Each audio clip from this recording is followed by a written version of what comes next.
Good morning and welcome to another YouTube sermon. We're continuing in the book of the prophet Isaiah. Today our sermon reading takes us from Isaiah 19 verse 16 right through to the end of chapter 20, but don't panic, that's only 6 verses. Reading as always from the NIV. In that day the Egyptians will become weaklings. They will shudder with fear at the uplifted hand that the Lord Almighty raises against them. And the land of Judah will bring terror to the Egyptians. Everyone to whom Judah is mentioned will be terrified because of what the Lord Almighty is planning against them. In that day 5 cities in Egypt will speak the language of Canaan and swear allegiance to the Lord Almighty. One of them will be called the City of the Sun. In that day there will be an altar to the Lord in the heart of Egypt, and a monument to the Lord at its border. It will be a sign and witness to the Lord Almighty in the land of Egypt. When they cry out to the Lord because of their oppressors, he will send them a savior and defender, and he will rescue them. So the Lord will make himself known to the Egyptians, and in that day they will acknowledge the Lord. They will worship the sacrifices and grain offerings. They will make vows to the Lord and keep them. The Lord will strike Egypt with a plague. He will strike them and heal them. They will turn to the Lord, and he will respond to their pleas and heal them. In that day there will be a highway from Egypt to Assyria. The Assyrians will go to Egypt, and the Egyptians to Assyria. The Egyptians and Assyrians will worship together. In that day Israel will be the third, along with Egypt and Assyria, a blessing on the earth. The Lord Almighty will bless them, saying, "Blessed be Egypt, my people, Assyria, my handiwork, and Israel, my inheritance." In the year that the supreme commander sent by Sargon, king of Assyria, came to Ashdod and attacked and captured it, at that time the Lord spoke through Isaiah son of Amoz. He said to him, "Take off the sackcloth from your body and the sandals from your feet." And he did so, going around stripped and barefoot. And the Lord said, "Just as my servant Isaiah has gone stripped and barefoot for 3 years, as a sign and portent against Egypt and Cush, so the king of Assyria will lead away stripped and barefoot the Egyptian captives, and Cushite exiles, young and old, with buttocks bared, to Egypt's shame. Those who trusted in Cush and boasted in Egypt will be dismayed and put to shame. In that day the people who live on this coast will say, 'See what has happened to those we relied on, those we fled to for help and deliverance from the king of Assyria. How then can we escape?'" Amen. Let's pray. And now may the words of my lips and the meditations of all our hearts be acceptable in your sight, O Lord, our God and our Redeemer. Amen. The Oracle Against Egypt, Part 2. We're going to start with a good news, bad news joke. 2 men are delivering a piano on the 10th floor of a building without a lift. On the 9th floor, they rest for one final time. The man at the front: "Dude, I got good news and bad news." Guy in the back: "Tell me the bad news first." Guy in the front: "We're in the wrong building." Guy in the back: "And the good news." Guy in the front: "We only have one more floor to go." I've picked a joke like this to start with because for Egypt in today's reading there is good news and bad news. The bad news, which is the second part of our reading, continues in much the same vein as last week's reading, in fact all the oracles. The oracle against Egypt prophesies more trouble for that ancient nation. The first part of our reading, on the other hand, is wonderful news, a joyful message of redemption for Egypt. So let's do the second part first, because it continues with what we've been looking at. Once again, the point of this oracle, along with all of them, was to encourage the people of Judah to trust only in God, no one else. In other words, don't make alliances with other nations. Isaiah was told to begin a new period in his ministry in the year that Ashdod was captured by Sargon of Assyria. That was in 711 BC. In that year, Isaiah was instructed by God to take off his sackcloth and sandals and to go stripped, presumably down to a tunic or loincloth, and barefoot for 3 years. No doubt during those 3 years, the people of Judah would have wondered what this meant.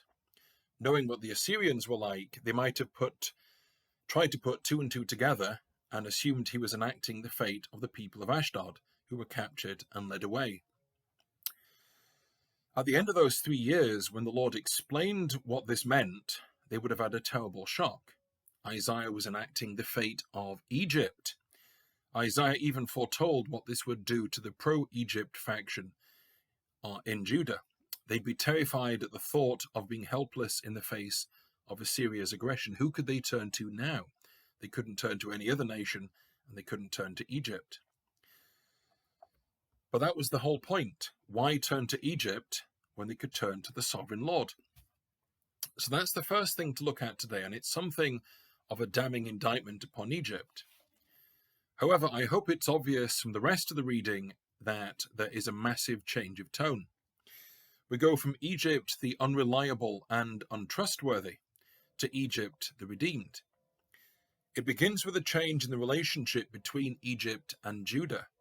Even those who wanted an alliance with Egypt weren't naive enough to think that Egypt was the best choice, only the lesser of two evils. The history between Egypt and God's people had never been good ever since the Exodus. Egypt was a powerful and ancient aggressor. And yet our reading tells us that one day Egypt will be terrified of Judah, even the mention of Judah. Not because of any might that Judah would possess, but because of what the Lord Almighty would do.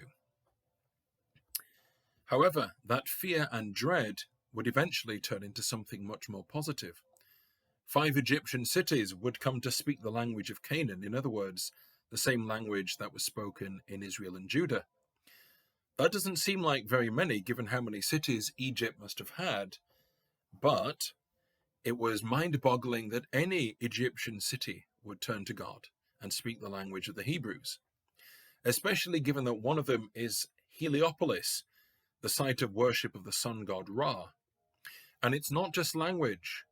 Those cities will swear allegiance to the living God. They'll have a faith that something living and genuine will make vows and keep them. What happens in those 5 cities seems eventually to spread to the whole nation.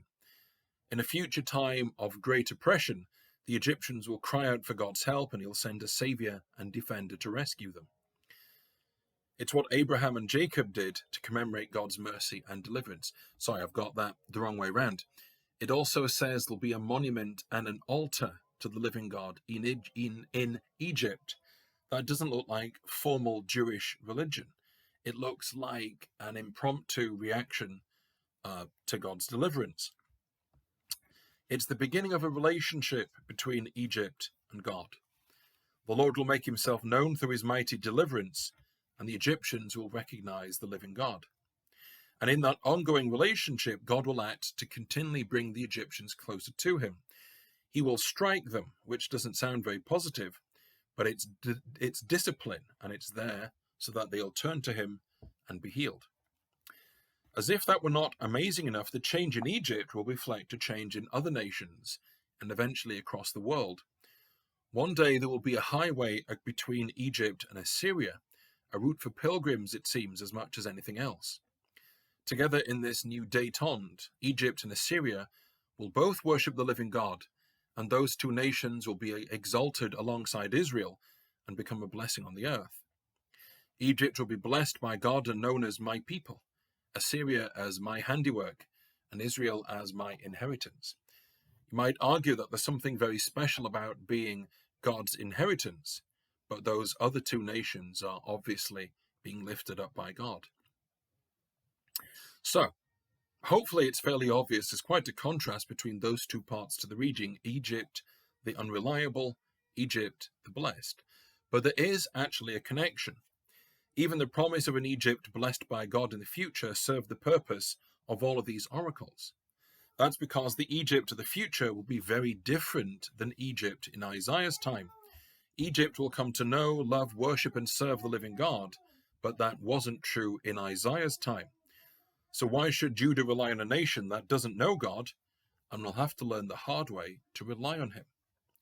Moreover, this prophecy was a reminder to the people of Judah that their nation was meant to be a blessing to the Gentiles and to all the world, a witness to the greatness of God. But how could Judah be a witness whilst fearfully seeking allies amongst the Gentiles? So, as I look at these prophecies, I'm struck by how Egypt is redeemed. There's something gradual, organic, very personal to how this happens. Although it seems eventually to take hold of the whole nation, it's more like the story of how all those Egyptians each came to faith. And in that sense, it's a story of how many people come to faith. You start with that moment, the crying out amidst the suffering of great oppression. Well, everyone who comes to faith has had that moment crying out because of spiritual oppression, the guilt, the shame, the sense of helplessness. Then there is the work of the mighty Saviour, mighty enough to conquer sin and death, and to conquer the sins of our hearts. Spurgeon wrote, "Oh, I wanted a great Saviour. A little Saviour would not have answered my turn, for great sin wanted a great atonement, and my heart wanted great grace to soften it down." It's a reminder that salvation is entirely of God. But there's more to faith than conversion. For all believers, it's a process of coming to know God more and more. There are the moments when we can respond joyfully and freely to God consciously. In our hearts, at those times, we can lift up the monument and altar to God. We can recognize consciously that God has done something great for us, and it's something that we can look back on in the dark times. We can look to those moments, those monuments and altars.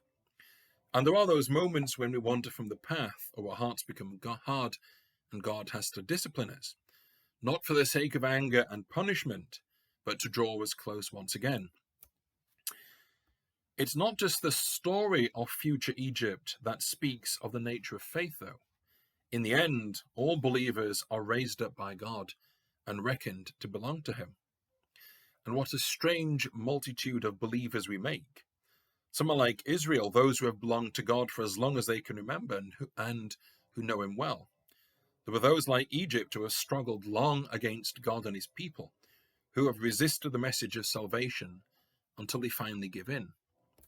And there were those like Assyria, those who were friends to no one, who were hated and feared by all. They are the ones whose salvation is a surprise to everyone except God. In the end, we all stand before God trusting in his mighty redeeming work in Jesus Christ. All equal, all different, but God can say, "My people, my handiwork, my inheritance." Each of us, remember, meant to be a blessing and a witness to the world. That's the bit we often forget. Coming to faith, our own salvation is not meant to be an end in itself. It's what we do with that salvation. It's how we reveal Christ alive and at work in us, through word and deed, through love and service, through worship and witness. God is still calling his own from every tribe and every nation. That shouldn't surprise us. Through Isaiah, he tells us that's his plan from the beginning until the end of time. Amen.